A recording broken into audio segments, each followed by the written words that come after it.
subirla hasta el final. Podéis subirla hasta el final. Un poquito más de luz aquí en la mesa.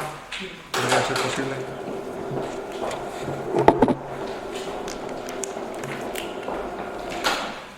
Muy bien, muy buenas tardes. Nuevamente tenemos el honor y el privilegio de volverte, querida embajadora, volverte a tener con nosotros.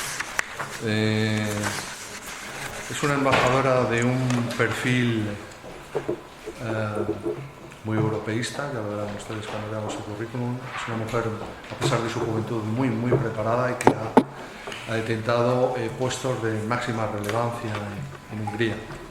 Ella es Enikő Győr, no sé si lo digo bien el apellido, porque yo todavía en húngaro no, es una asignatura que tengo.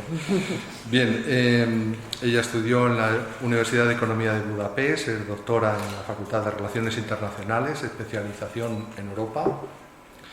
También estuvo en la Escuela Nacional de la Administración, en la ENA de París, con el curso de especialización sobre la integración europea para funcionarios públicos, en la Escuela Política de Záhřebík, Facultad de Políticas Públicas, Universidad de Economía de Budapest, también con máster de Economía, la Facultad de Relaciones Internacionales, y en Estados Unidos en la Universidad de Maryland, con la beca de estudios que allí realizó. Bien, actualmente es embajadora de Hungría en España.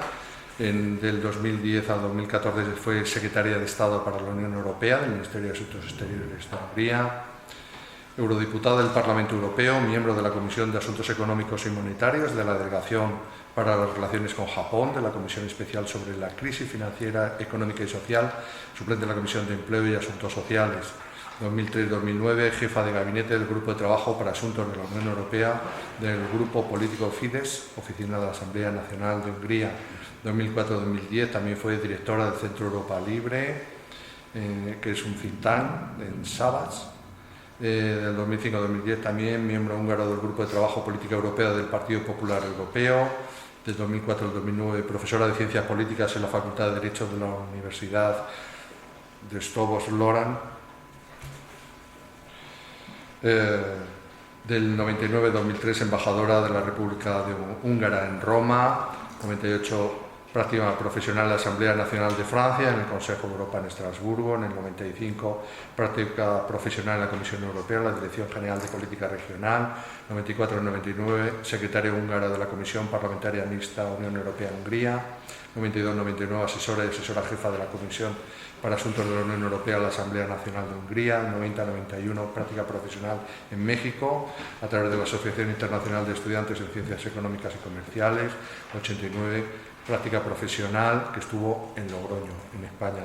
De ahí ya sabía yo que tu castellano era perfecta, querida embajadora. En 2005 también ha sido consultora permanente de la revista de Ciencias Políticas. 2005-2010 presidenta del Foro Italiano de Budapest. Es autora de diversos libros como Parlamentos Nacionales y la Unión Europea, editorial Osiris 2004, coautora de varios capítulos de libros sobre la Unión Europea en húngaro y en inglés. Es corresponsalía sobre América Latina y Estados Unidos para el periódico semanal HVG, Economía Mundial Semanal, del 91 al 92. Entre las condecoraciones es oficial de la Legión de Honor de Francia, comandante de la Orden de la Corona de Bélgica, Gran Cruz de la Orden del Mérito Civil de España y Gran Cruz de la República Italiana. Ella habla inglés, español, italiano, francés y es casada y con 2 hijos. Pues embajadora, a tu disposición cuando gustes. Gracias por estar con nosotros. Pues muchísimas gracias. Es un honor y placer estar aquí otra vez. Tuve el honor de dar una conferencia hace un año aproximadamente. Estoy acompañada aquí por el primer consejero de nuestra embajada en Madrid, el señor David Horváth. Y si me permiten, después de mi conferencia, le voy a dar la palabra a él para que hable él más en detalle sobre la política exterior de Hungría. Mientras, yo voy a intentar de hablar no más de media hora, haciendo algo de introducción donde está Hungría, un poco de su historia, un poco más en detalle sobre su historia reciente, la política actual, cómo llegó a ser Hungría la oveja negra de Europa últimamente, Y claro, estaré a su disposición para cualquier pregunta. Y a las 7:25 más tarde yo tendría que terminar porque tengo que asistir a un acto a las 8, pero el señor Horvat estará aquí a su disposición. Bueno, si esto Perfecto. conviene, entonces pues voy a empezar. Bueno, si hablamos de Hungría, ¿dónde estamos? Estamos en Europa Central, en la parte oriental de Europa Central, con más precisión, y estamos hablando de un país de tamaño más o menos de Andalucía, 10 millones de habitantes, un territorio de 93.000 kilómetros cuadrados en la cuenca de los Cárpatos, con una historia bien complicada. Llevamos 1000 años allá, en aquella parte complicada de Europa, que fue devastada varias veces por varias fuerzas, ejércitos y bastante sufrimiento, especialmente en el siglo XX. Actualmente ya, después de 45 años de totalitarismo comunismo, Hungría pudo regresar a donde siempre perteneció, a Europa, a la Europa política, no geográfica. Y desde 1999, otra vez pues regresando a esta comunidad de valor y de derecho, somos aliados dentro de la OTAN y desde 2004 también de la Unión Europea, integrándonos en el espacio Schengen también en 2007. Pues nuestra historia con algunas pinceladas, pues como les digo, llevamos más de 1000 años en Europa. Los tribus húngaros vinieron desde más o menos de los Ural, desde Asia, y llegaron a la cuenca de los Cárpatos en 896, y conquistando aquella parte empezaron algunas aventuras con flechas hacia el occidente, que está bastante bien recordado en varias iglesias en pinturas, también con un dicho que solo Dios puede salvarnos de las flechas de los húngaros. Pero en 955 en Augsburg perdimos una batalla muy importante, y después la sabiduría del fundador del Estado, San Esteban, era suficiente para convertir a los húngaros en el cristianismo y establecernos en la cuenca de los Cárpatos, y así fundando un Estado con su propia administración. Sant Esteban era el primer rey de la casa de Árpád, que eran descendientes de los tribus que llegaron antes desde el Ural. Y esta casa real, es una cosa muy curiosa, dio a la Iglesia Católica más santos que cualquier otra casa real, santos y beatos. En total 13 reyes de esta casa real fueron, reyes de Hungría, 2, Esteban y Vladislao, que después fueron apreciados y reconocidos también como santos. Los demás son príncipes o princesas. En cuanto a los lazos con España, pues en la Edad Media se sabe muy bien que la política se hizo a través de matrimonios, y Violante de Hungría, hija de Andrés II, era reina consorte de Jaime I de Aragón. Tiene un gran culto esta nuestra reina en Castellón y en Valencia, y se recuerda bastante por todas partes de Cataluña también. Esta primera casa real extinció en 1301.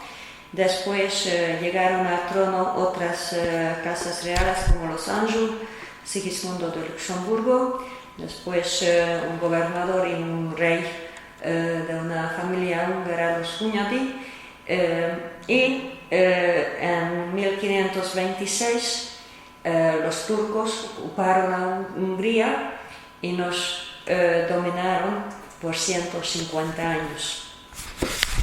En 1686, con fuerzas aliadas europeas, llegó la liberación del castillo de Buda, con una activa participación de tropas españolas, porque tuvimos como 300 soldados españoles y catalanes quienes participaron en la reconquista.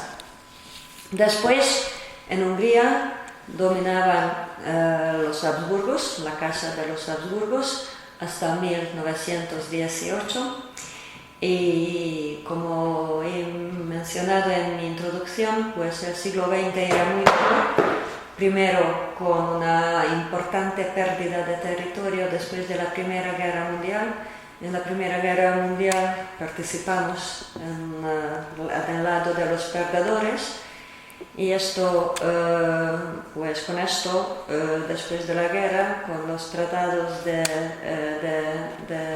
Versalles, con el sistema de paz de Versalles, pues perdimos 2/3 partes del territorio y 1/3 parte de la población. Hungría sí está rodeada por países que tienen una importante minoría húngara. La Segunda Guerra Mundial, otra vez al lado de los perdedores, sufriendo una otra tragedia del Holocausto, cuando lamentablemente con la participación activa de la política húngara, de los gobiernos después de la ocupación nazi, porque los alemanes no tenían mucha confianza en el gobierno húngaro, en 1944 nos ocuparon y empezaron las deportaciones de la comunidad judía, que era muy importante, y con esto prácticamente se acabó con la vida de la mayoría de los judíos que vivían fuera de Budapest, en Hungría, mientras la comunidad judía de Budapest sobrevivió con pérdidas muy importantes, pero el gueto de Budapest sí que sobrevivió, pero en total perdimos como 600.000 judíos húngaros. Por eso dijo nuestro presidente hace unos pocos años que Auschwitz es el mayor cementerio de Hungría. De un totalitarismo al otro, después de los nazis llegaron los rusos. El país no fue liberado, pero ocupado por los tanques rusos, quienes se quedaron hasta prácticamente el último tanque se fue en 91, y con una táctica de salami, como se dice, el Partido Comunista eliminó los otros partidos democráticos. En las primeras elecciones libres después de la Segunda Guerra Mundial aún ganaron un partido de los pequeños propietarios, un partido agrario, pero los comunistas en 3 años pues llegaron al poder, y tampoco en 56, en la revolución contra los rusos y contra el comunismo, pues pudimos hacer algo contra, porque esta revolución, que era, como dijo después el canciller alemán Kohl, eran los húngaros quienes sacaron el primer ladrillo del muro de Berlín, simbólicamente, porque pues algunos cambios sí, después de esta revolución de 56 sí que se introdujeron en Hungría. He olvidado mencionar un otro vínculo importante con España. Durante la Segunda Guerra Mundial, un español diplomático que era el encargado de asuntos en 44-45, Ángel Sainsbury, salvó la vida de como 5.500 judíos, quienes recibieron cartas de protección de él. Él interpretó en un modo muy innovativo su rol como diplomático e hizo mucho más de su deber. y viven supervivientes húngaros, judíos en España, quienes deben su vida prácticamente a él. Dentro de 2 semanas, sí, exactamente dentro de 2 semanas, el 19 de abril, vamos a presentar un estudio que, como Hungría tenía la presidencia de la Asociación Internacional para la Memoria del Holocausto desde el año pasado, pues prácticamente hasta ahora, esta presidencia rotatoria, financiamos una beca para escribir su historia, porque estamos en el último momento cuando sí aún se puede encontrarse con supervivientes y descendientes de aquellas familias para que nos cuenten lo que les pasó, para poder conservar sus memorias. Bueno, pues llegamos así hasta 89, hasta 90, hasta la caída del muro, y en 90 se forma el primer gobierno libremente elegido, pero esta transición democrática y económica resultó incompleta hasta 2010 por falta de una mayoría para hacer todos los cambios que eran necesarios. En primer lugar, en Hungría, desde 90, ningún gobierno tenía la fuerza política y un mandato bastante fuerte para adoptar una nueva constitución. Pues imaginan que prácticamente por 20 años, con una constitución comunista, varias veces modificada, pero nunca adoptamos una nueva constitución. Era el único país en la región que no llegó a este cambio, que claro que simbólicamente también es muy importante. Además, debido a una política económica equivocada de los años 2000, si quiero ponerlo en un modo muy sencillo, pues los húngaros, los gobiernos gastaron todo lo que nunca tenían, gastaron mucho más de lo que tenían. Así Hungría, y aún poca gente se recuerda de esto, fue el primer país rescatado por el Fondo Monetario y también por la Unión Europea en 2008-2009, antes de la caída del rescate de Grecia. Por la imposibilidad de la política, por muchos casos de corrupción, también moralmente, la situación del gobierno en 2009-10 era imposible, y debido a todo eso llegó al poder Fidesz con una mayoría de 2/3 de los mandatos, que es un mandato muy fuerte, un mandato que era suficiente para adoptar finalmente una nueva constitución y tomar reformas estructurales y cambios importantes en cuanto a la política jurídica y al funcionamiento del Estado. Unas palabras sobre la Constitución. Es una Constitución muy moderna, incorpora ya derechos de tercera o cuarta generación, porque ya pudimos modelarlo en la Carta de los Derechos Fundamentales de la Unión Europea, como derechos de medio ambiente, de todo el mundo que tiene derecho a vivir en un mundo saludable, todas estas cosas. Y lo que sí que causó malentendido y poca comprensión era que es una constitución muy clara sobre su orientación hacia valores conservadores y valores tradicionales, diciendo un poco de nuestra historia que no es una cuestión de religión, que nuestras raíces cristianas eran importantes en la existencia y supervivencia de Hungría. Tal vez se acuerdan que empecé con esto, que el cristianismo tenía un rol importantísimo en la fundación del Estado hace bastante años. Además, la Constitución es muy explícita sobre la protección reforzada de las familias, que el matrimonio es entre un hombre y una mujer, algo que hoy en día no está muy bien vista por varios políticos y no está de moda, seguramente. Pero estar fijo en estas cuestiones de valores no significa que no podemos imaginar que otros países opten por otro camino. En Hungría el matrimonio sí es entre hombre y mujer, pero parejas de hecho es algo reconocido por el Estado, por el gobierno, y entre derechos de aquellas parejas y matrimonios no hay diferencia, solo no lo llamamos matrimonio.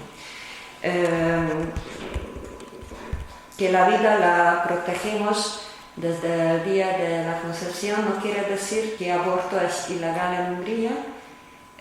Sí que existe, es legal, tiene que tener la mujer muy buen argumento, tiene un periodo de pensar en tomar esta decisión, pero sí que es legal.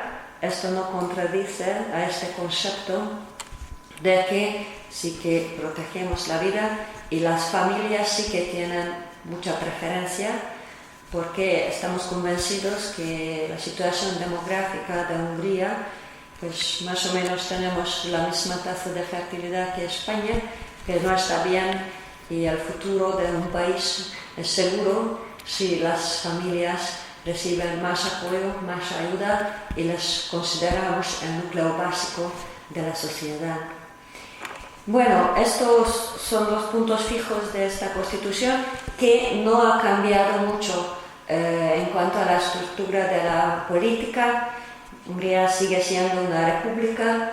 El sistema electoral sí que tuvo alguna modificación, pero mantuvo su carácter anterior, teniendo un sistema de circunscripciones donde hay que ganar con mayoría, y quien tiene la mayoría toma aquel mandato, pero al mismo tiempo tenemos listas de partidos, que es más para el sistema proporcional, y equilibra esto el resultado de las circunscripciones, un poco modelado según el sistema alemán.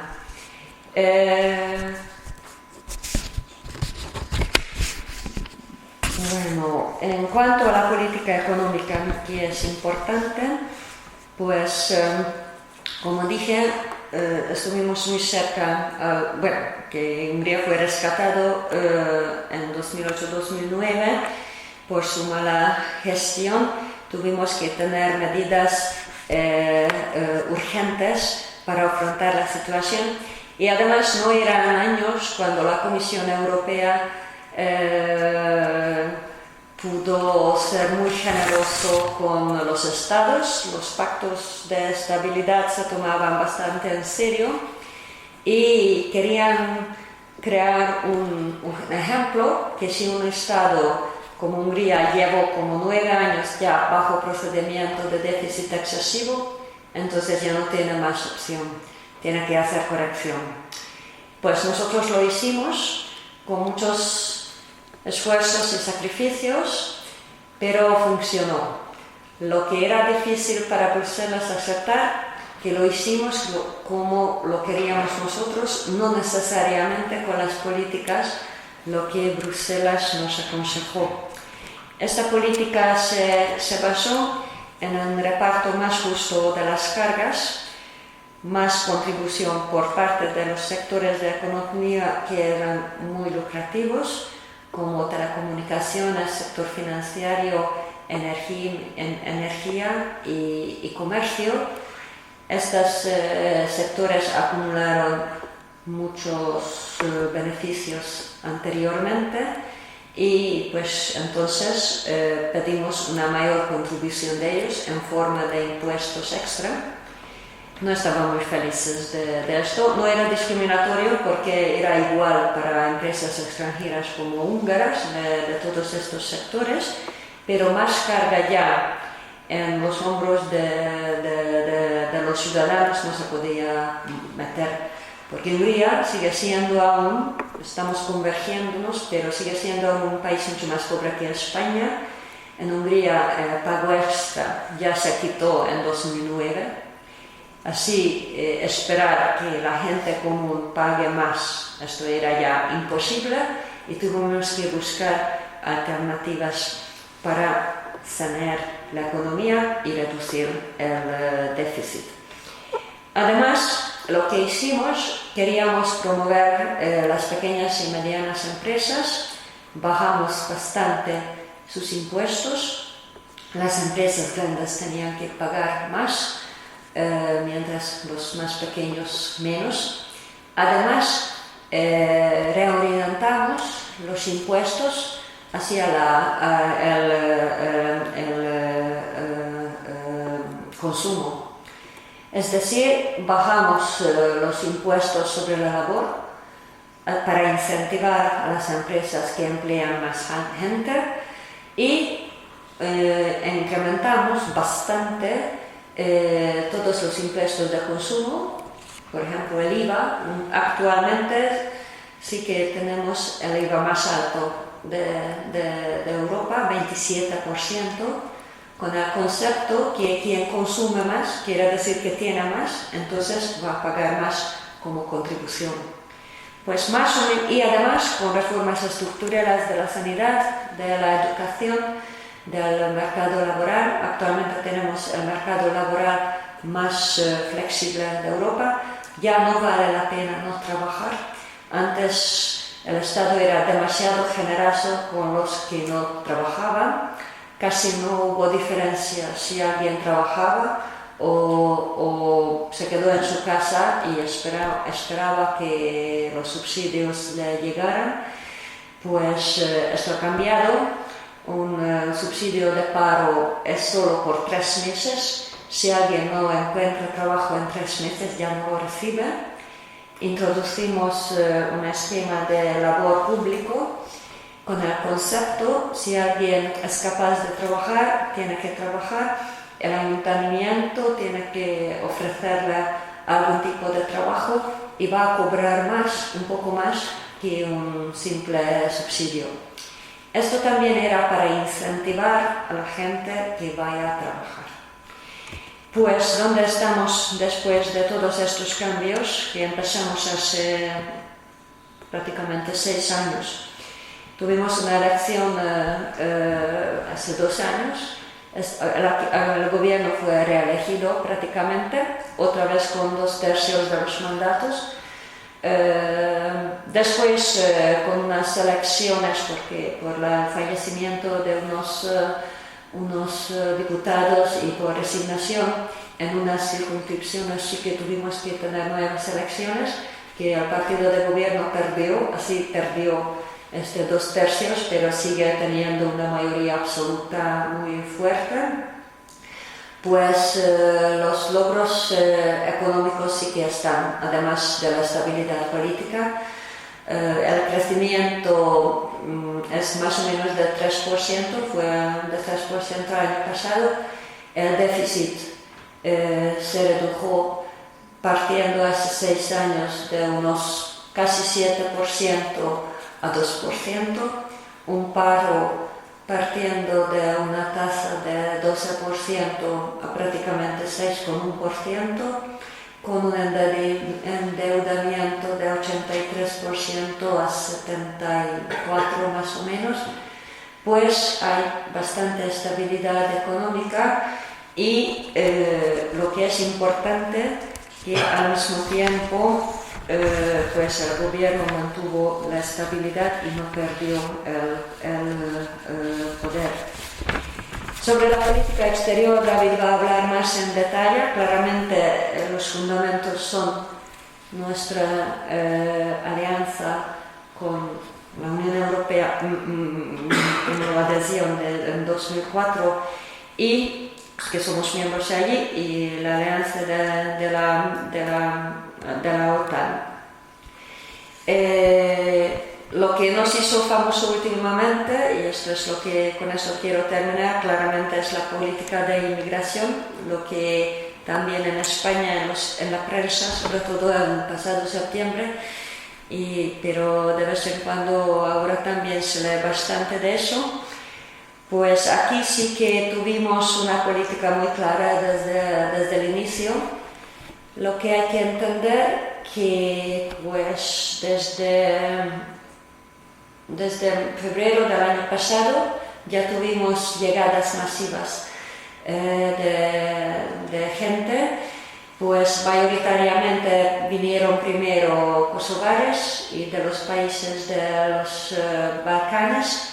Después, con intervenciones, sí que esto bajó significativamente y empezaron a llegar otras personas de zonas de crisis del mundo, no solamente sirios, pero lo que es importante, que registramos llegadas ilegales de 104 países. Que esto se culminó en julio-agosto. Finales de agosto tuvimos llegadas casi de 10.000 personas al día, pero de varias nacionalidades. Vinieron por todas partes, por los campos, por los bosques, sobre todo desde Serbia. Así se tomó la decisión de construir una valla, lo que tiene España y conoce muy bien, para poder regular los flujos. Los puntos fronterizos sí que quedaron abiertos en aquella frontera, pero queríamos saber que quienes llegan, de dónde vienen, quiénes son, les registramos. La mayoría de ellos no quería quedarse en Hungría, quería continuar en Alemania. Al inicio los alemanes visitaban, como los austríacos, a ver qué nos dicen, si les dejamos pasar hasta allí o no. Nosotros lo que hicimos era cumplir con nuestras obligaciones internacionales y europeas, porque el Código de Schengen y el Convenio de Dublín, como las Convenciones de Ginebra, son bien claras. Todos los países tienen la obligación de defender las fronteras exteriores. No es una tarea opcional, es obligatorio hacerlo. Porque es una cuestión de seguridad también y de responsabilidad hacia los otros países miembros si hacemos parte de una zona de libre movimiento donde no hay controles interiores. Entonces es la responsabilidad de quienes están a la frontera exterior hacer un trabajo de filtración. Creemos, y lamentablemente ya se ve, que era una gran irresponsabilidad de no reaccionar así. Porque esto no es solo una crisis de refugiados, una crisis migratoria masiva. Entre ellos hay refugiados verdaderos, ¿verdad? Pero muchos inmigrantes económicos y gente quién sabe quiénes. Pues ahora la vida ha cambiado bastante. También hay más comprensión por lo que hicimos nosotros. Hay muchos países que siguen lo que nosotros dijimos desde el primer momento, porque hay que decidir cómo reaccionar a este desafío, porque no es un flujo que se va a parar. Según las estimaciones, que no son nuestras, pero de organizaciones internacionales, los flujos van a continuar. En torno a 38 millones de personas pueden partir de varias zonas de crisis, no solo de zonas con crisis bélica, con guerras, pero por problemas, en la esperanza de una vida mejor, o también por el cambiamiento climático, si hay mucha gente que ya no quiere o no puede quedar donde nació. Y por eso nosotros quisiéramos ver una solución europea, pero eficiente, cuando sabemos a quiénes dejamos entrar. Y con cuotas obligatorias pensamos que una crisis así no se puede regular, porque estas personas no quieren, ellos quieren decidir dónde irse. Esto es algo que no existe ni en el derecho internacional ni en el derecho europeo, que un refugiado tenga el derecho de decidir dónde irse. Lo que dice la Convención de Ginebra es que puede quedarse, es obligación de todos los países en paz de garantizar la entrada de estas personas y que su acogida en el primer país seguro. Y esto es lo que, bueno, con este acuerdo con Turquía ya estamos más o menos llegando hasta allí, pero tengo dudas si esta solución con Turquía va a funcionar, claramente porque yo creo que una comunidad no puede decir a un tercer estado que, bueno, entonces mi seguridad depende de ti. Nosotros en Europa tendríamos que ser capaces de garantizar nuestra propia seguridad. Bueno, yo me paro aquí y espero si tienen preguntas, entonces estoy a su disposición. Muchas gracias.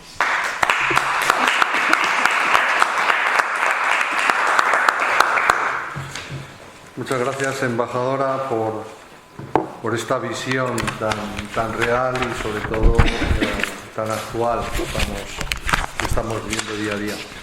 Yo, como experta en asuntos económicos, porque luego, como has comentado, el consejero nos hablará más de política exterior, ya me gustaría preguntarte cuál es el papel que está jugando la Unión Europea en cuanto al tema de ayudas a las infraestructuras y al desarrollo de infraestructuras de Hungría, y cómo ve Hungría, no sé si en Hungría se está dando el caso, como se dio en Polonia, cuando estuvo recibiendo estas primeras ayudas de la Unión Europea, que tuvieron que poner una especie de stop-loss a países como Alemania, puesto que todas las inversiones, Alemania estaba invirtiendo muchísimo en Polonia, se estaba haciendo con todo el tejido estratégico de Polonia, y bueno, pues tuvo el gobierno polaco que salir en esa situación y bueno, organizarla.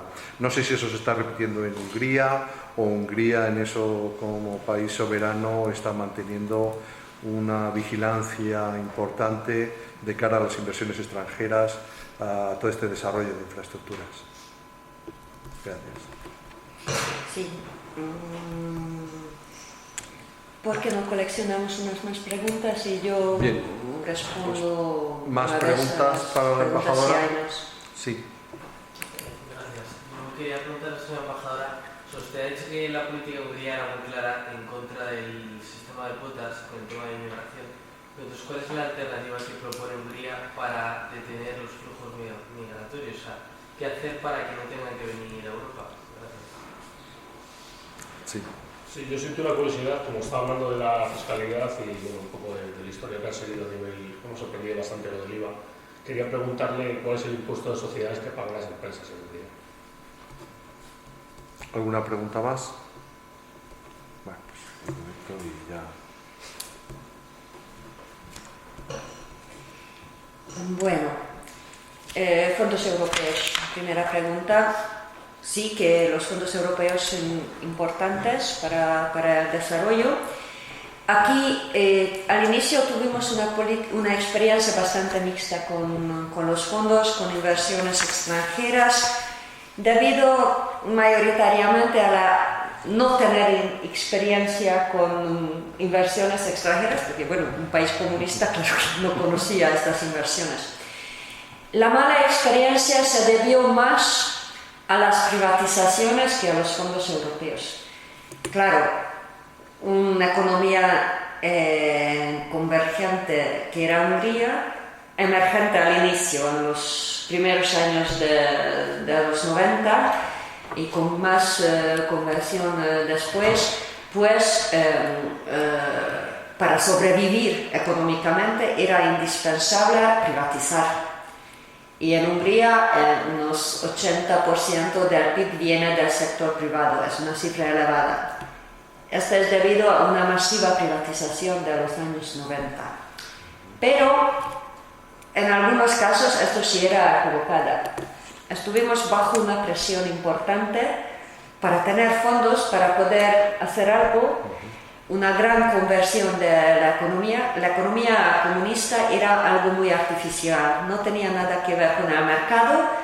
Te llega la economía de mercado tienes todas tus empresas que casi no existen, no tienen experiencia. Si abres, privatizas todo, ¿quién tiene el capital? Solo los extranjeros. Así, unos sectores estaban muy fuertemente dominados y siguen por el capital extranjero. Esto no está mal, pero si unas empresas así lo que querían hacer no era invertir y producir, pero eliminar la concurrencia y competencias. ¿Y cuáles eran los sectores que se crecieron con una velocidad increíble? Bueno, de dónde se puede sacar dinero aquel entonces mismo, por ejemplo, en el sector agroalimentar, en el proceso de alimentos. Estos se vendieron con una rapidez increíble.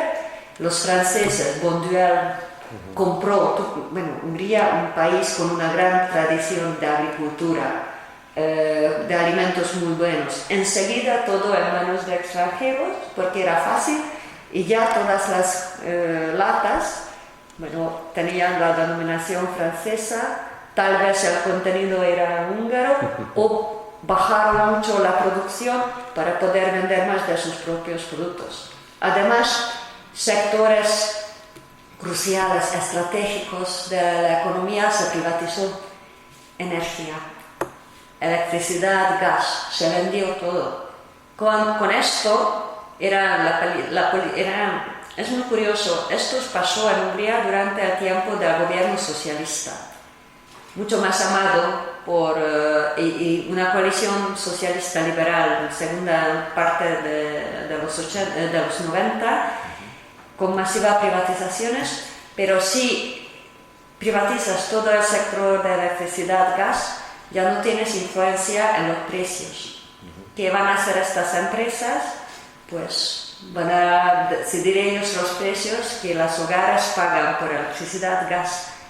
Así llegamos que los húngaros proporcionalmente pagaron mucho más por estos servicios generales que la mayoría de los países occidentales. Pues aquí llegamos a una situación muy desequilibrada, con muchos sentimientos negativos. Los gobiernos siempre perdieron, pues ningún gobierno mantuvo poder hasta los 2000, después se cambió la situación. Y así llegamos a los fondos europeos, que claramente eran una contribución importante, siguen llegando, lamentablemente ya no como en los primeros años de cuando España, después de la adhesión de España a la Unión Europea. Lamentablemente nuestra mano era mucho más atada en cómo gastarlo, porque las políticas europeas actualmente son mucho más estrictas. Y también allí los primeros años hay estudios, y los polacos hicieron de esto un gran estudio, que de €1 de fondo europeo, unos 67 céntimos regresaron a empresas occidentales, porque ellos construyeron las carreteras, los trenes, las ferrocarriles, todo eso. Ahora se presta mucho más atención en un gasto más equilibrado y metiendo en el enfoque las pequeñas y medianas empresas, porque una economía sin tener sus propias empresas pequeñas y medianas, pues no es estable.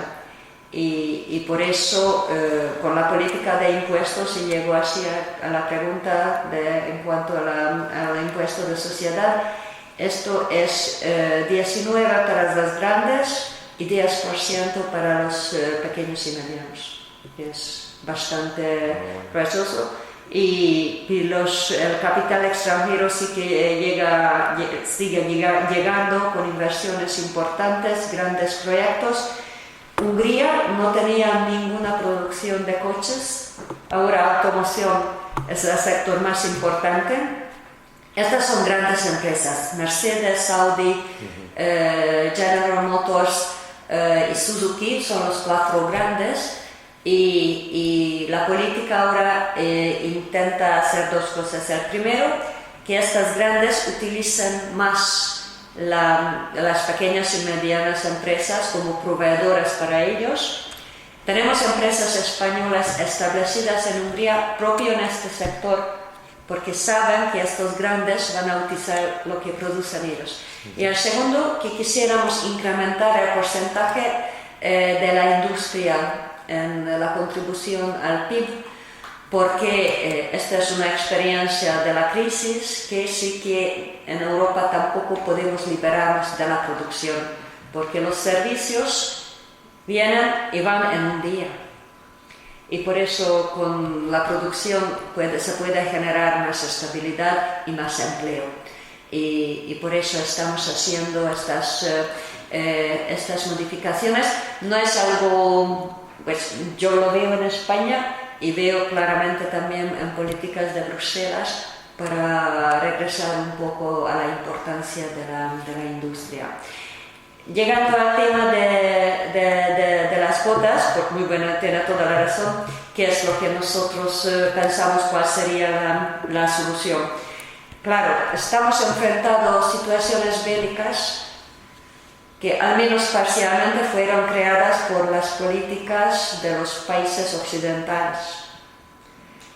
Tal vez si no hubiéramos intervenido tanto en la política de países de África del Norte, no intentando imponer en ellos los modelos de democracia en que vivimos nosotros, creo que tal vez si no insistimos en esto, no tendríamos la situación así complicada. Lo que hay que aprender, creo, y tengo la impresión que la mayoría de los Estados miembros de Europa no están dispuestos a decirlo, que nuestro modelo no es necesariamente aplicable por todas partes del mundo. Y lo que tendríamos que aprender es aceptar que otros estados tengan estándares, normas, reglas, modelos distintos de los nuestros. Porque tal vez la democracia como lo pensamos nosotros no funcionaría ni en Siria, ni en Turquía, ni en Indonesia. Tienen su modelo y hay que pensar si tenemos el derecho de decirles cómo hacerlo. No digo que, lo que digo yo es el único modo posible cómo pensar de estas cosas, pero un poco más de respeto hacia los demás creo que ayudaría las relaciones internacionales y tal vez crearía un poco más de paz. Pero ya estamos en esta situación que hay que hacer. Proteger las fronteras exteriores sí que hay que hacer y hacer todo lo posible para poder distinguir entre refugiados y inmigrantes económicos. Saber quiénes vienen, de dónde vienen, quiénes son. En Hungría, después de la declaración de la señora Merkel o de las autoridades alemanas, prácticamente todo el mundo se declaró sirio. Eliminaron sus documentos y no querían registrarse, no querían ir a los campos de refugiados, protestaron, se fueron a la estación de trenes porque nos dijeron que teníamos que transportarles ahora mismo en Alemania. Pues esto no existe en el derecho internacional, que ellos dicen que es lo que les va a pasar. Pues aquí hay que prestar un poco más cuál es el derecho de un refugiado y qué es a que no tiene derecho. Tiene derecho a salvar su vida en el primer país seguro. Y allí nosotros sí que tenemos que financiar que les acojan y que puedan vivir. Pero un día, cuando esperamos que ya su país termine el conflicto bélico, que puedan regresar. Aquellos quienes ya se establecen en Alemania nunca van a ir a casa, nunca. Los propios alemanes lo reconocen. Y sí que hay que preguntar qué tipo de Europa quisiéramos ver en 20 años. porque si seguimos así vamos a tener una Europa muy distinta de la actual. Y ya sabemos que en varios países tuvimos los atentados, tuvimos lo que pasó en Colonia, París, tuvimos Bruselas, pues son señales. Y no podemos llegar al punto cuando, y ahora voy a decir algo muy duro, que en algunos países aún se piensa un poco más en los derechos de los terroristas que en la seguridad de los ciudadanos. Creo que Europa no puede llegar a esto. Con esto yo no digo que todos los inmigrantes son terroristas, pero sí que digo que entre los inmigrantes hay de todo. Y es nuestra responsabilidad distinguir y saber quiénes son. Pues hay que hacer este trabajo. No es fácil, se puede hacer, estoy convencida que se puede hacer según los estándares europeos e internacionales, pero no haciendo más y no interpretar todas las exigencias de los inmigrantes como derecho internacional. Muy bien, pues le damos un aplauso.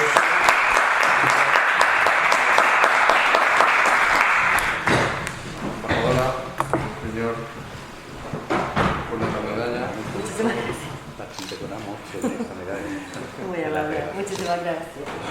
Embajadora, gracias. Felicidades, como siempre. ¿Nos pueden firmar el libro? Vamos a hacer un pequeño descanso y estamos aquí en 5 o 10 minutos. ¿Ok?